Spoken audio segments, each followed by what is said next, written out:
My fiancée mocked my pathetic salary and embarrassing apartment when she was drunk with friends. I pretended not to hear. The next day I took her to my real house, a waterfront property I own and rent out. Then I showed her my investment portfolio. She's been calling non-stop since I dropped her off at her parents' house.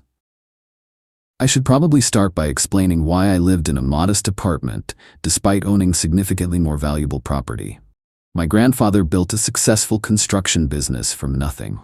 He came to America with $8 in his pocket and died owning half the commercial buildings in our town. He taught me two principles that shaped my life. Never show all your cards at once, and the right partner values you, not your assets. I took both lessons to heart. When my parents died in a car accident 6 years ago, I inherited everything: the family business, real estate holdings, and investment portfolios that my father had expanded from my grandfather's foundation. On paper, I'm worth 8 figures. In practice, I've kept that information private. I live comfortably but modestly. Drive a 3-year-old Audi instead of a Ferrari. Wear a nice but not ostentatious watch. The one-bedroom apartment I've lived in for the past 5 years is in a decent neighborhood, clean and well-maintained, but nothing special. My friends know I'm doing well, but not the extent of it. I've always preferred it that way. I met Catherine at a charity event 2 years ago. She was working for the nonprofit hosting the event. Smart, ambitious, with a quick wit that caught my attention immediately.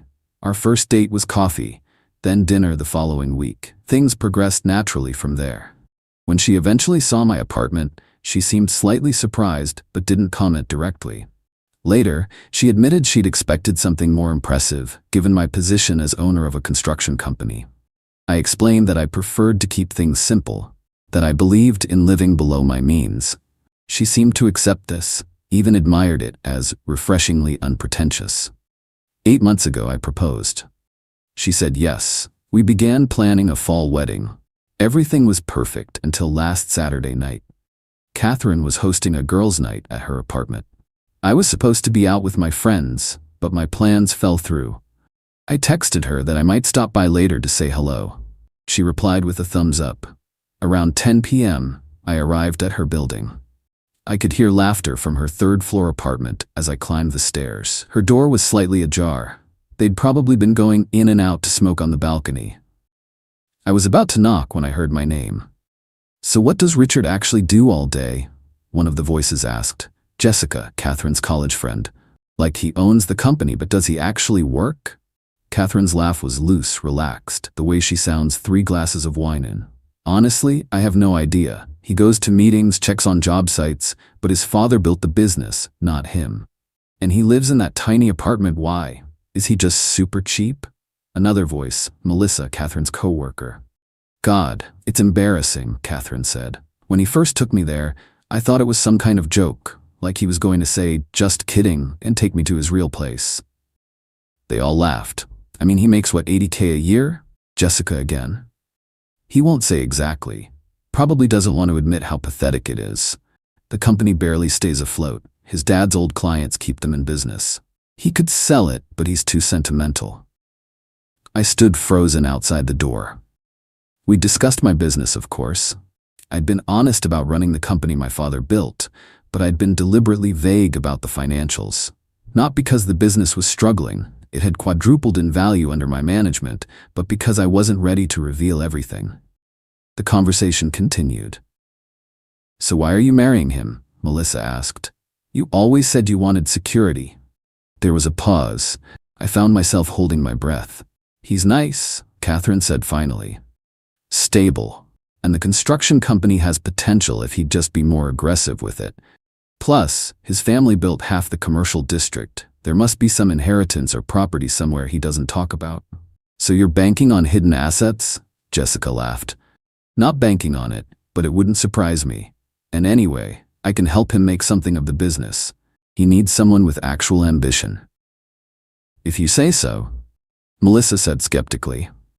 "I couldn't handle that apartment. How do you even entertain there?" "Where will you live after you're married?" "We're looking at places," Catherine said. "I've been pushing for Lakeview Terraces. He says it's out of our budget, but once we're married, I'll have a better picture of the finances.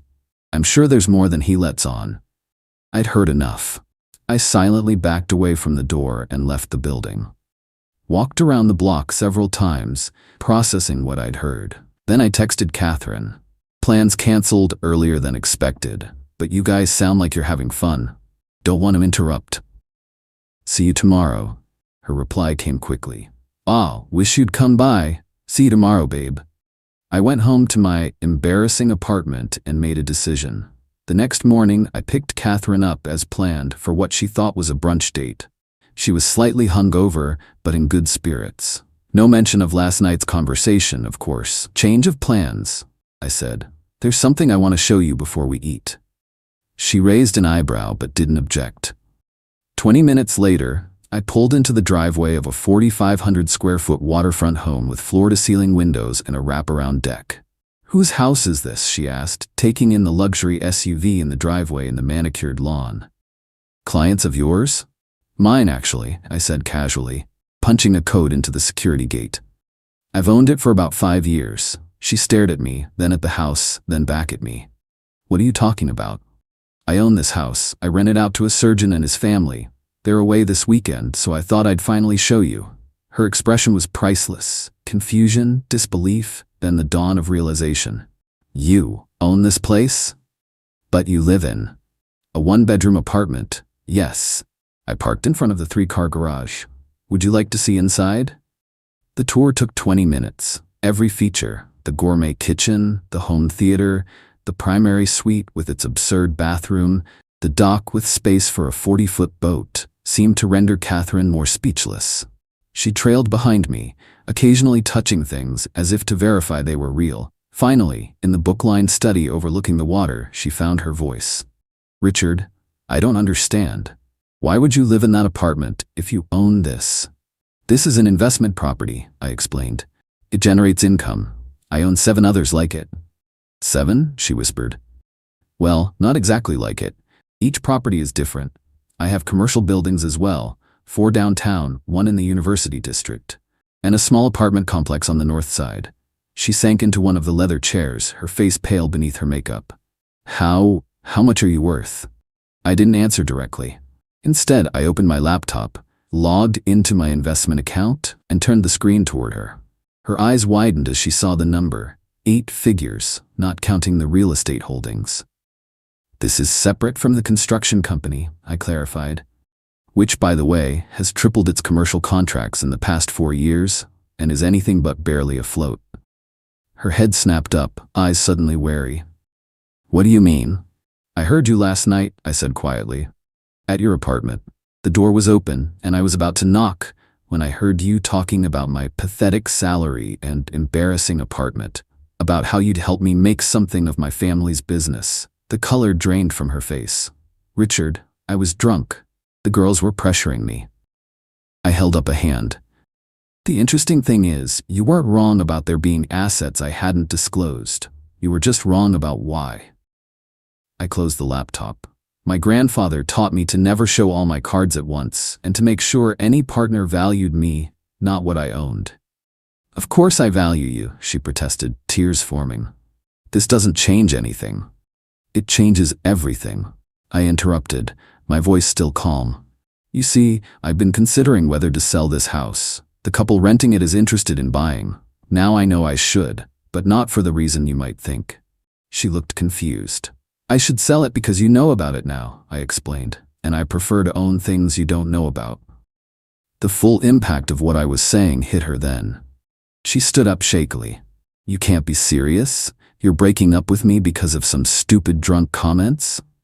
I'm breaking up with you because you're marrying me for potential access to assets you suspected existed. Assets you planned to get a better picture of once we were legally bound. That's not a partnership, Catherine. That's a business transaction. I closed my laptop and secured it in my briefcase with a combination lock. Years of handling sensitive business information had made digital security second nature to me. I never left financial information accessible, even briefly. That's not fair, she said, tears now falling freely. I love you. You love who you thought I could become with your guidance, not who I am. The drive back was painfully silent. Instead of taking her to her apartment, I drove to her parents' house. They weren't particularly close, but I knew they were home. This conversation needed to be final, and I didn't want to risk her showing up at my apartment later. As we pulled up, she turned to me. "You're making a huge mistake." I misspoke. It was the wine talking. "No," I said quietly. "Wine doesn't create thoughts, it just lowers the inhibition to speak them. Your friends heard the real Catherine last night. So did I." I handed her the ring box. I'd retrieved the engagement ring from her finger the previous night while she slept, replacing it with the empty box on her nightstand with a note saying we needed to talk about our future. She'd texted me about it that morning, confused but yet alarmed. I'd simply replied that we'd discuss it when I picked her up. She probably assumed it was about wedding plans. "Richard, please.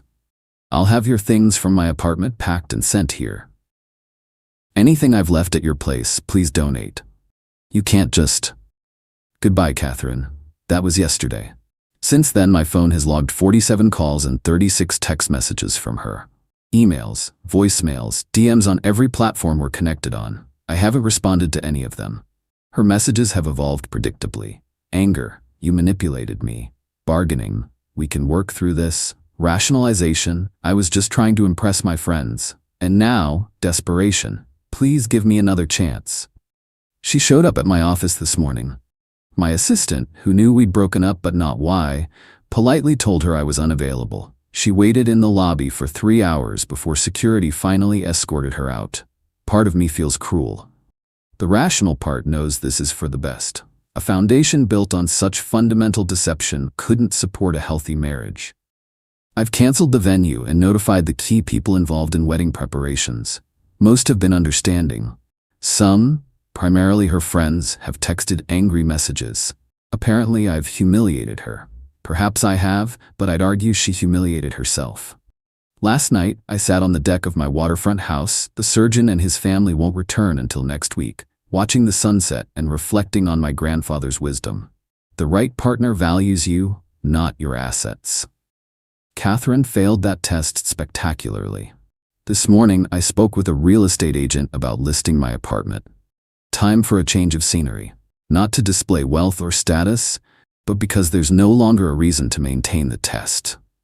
The next woman I date will see the real me from the beginning, financially and otherwise.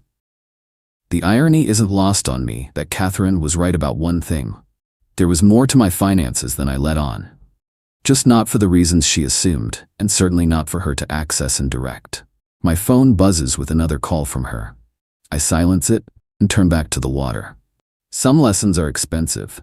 This one cost her a relationship and a lifestyle she didn't know was within reach. It cost me time and trust. I'm not sure which of us paid more.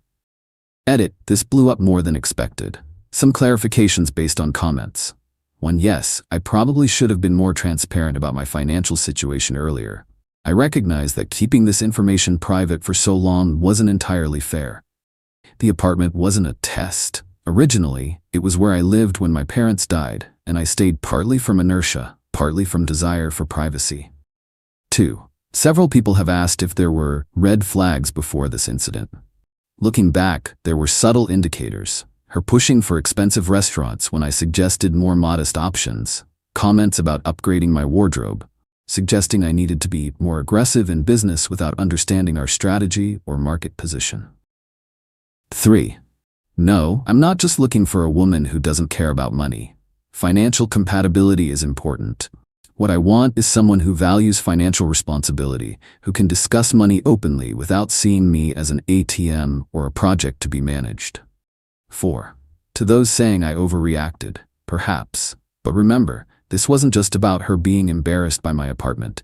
It was about her explicitly stating she was marrying me, in part to access assets she suspected existed, planning to get a better picture of the finances after marriage, and believing she needed to help me make something of my family's business, all while mocking my perceived financial status to her friends. Update. 2 weeks later, Catherine's campaign to reconcile has intensified. She sent a handwritten 12-page letter explaining she'd been insecure about our future, that her friends made her feel inadequate about our lifestyle. She showed up at the waterfront house yesterday. Apparently, she'd followed me there once during our relationship when she was concerned about where I was going. The tenants were confused, but turned her away. Her parents called, apologizing for her behavior and asking if we could all meet to talk. I declined politely. Her father hinted that they'd always thought I had potential, which only confirmed I'd made the right decision. Meanwhile, I've made an offer on a new place. Not ostentatious, but a substantial upgrade from my apartment. 3 bedrooms, downtown views, walking distance to my office. With the contract pending, I've started packing up my apartment, ready for this next chapter. More importantly, I've started being more transparent with friends about my financial situation. Not flaunting wealth, just not actively hiding it either. It feels surprisingly liberating. Catherine's most recent text, "You're punishing me for not being a mind reader. How was I supposed to know your real situation if you deliberately hid it?" I finally replied, "It wasn't a test until you failed it. I wasn't hiding wealth, I was waiting to share it with someone who loved me regardless." She hasn't responded to that. Perhaps she finally understands. Final update, 6 months later. Life has settled into a new pattern. I completed the purchase of my downtown condo and moved in 3 months ago after some custom renovations. I've sold 2 investment properties to expand the business and have been more authentic in all my relationships. Catherine eventually stopped contacting me after I had my lawyer send a formal request. Through mutual friends, I heard she's dating a doctor now, apparently making sure to verify his financial status up front this time. The waterfront house is still being rented by the same surgeon and his family. They decided not to buy after all. Sometimes I go there when it's vacant between tenants, sit on the deck, and think about how differently things might have gone. My grandfather would probably say I dodged a bullet. I think he's right, but it still leaves a mark. Not every valuable lesson comes without cost, but better to pay that price before signing a marriage certificate than after. For those who asked if I'm dating again, yes, recently started seeing someone. Second date, I gave her a tour of one of my commercial properties when we happened to walk by it. Her response, "This is very impressive, but does this mean all our dates will include real estate tours? Because I was hoping for mini golf next time." I think Grandpa would approve.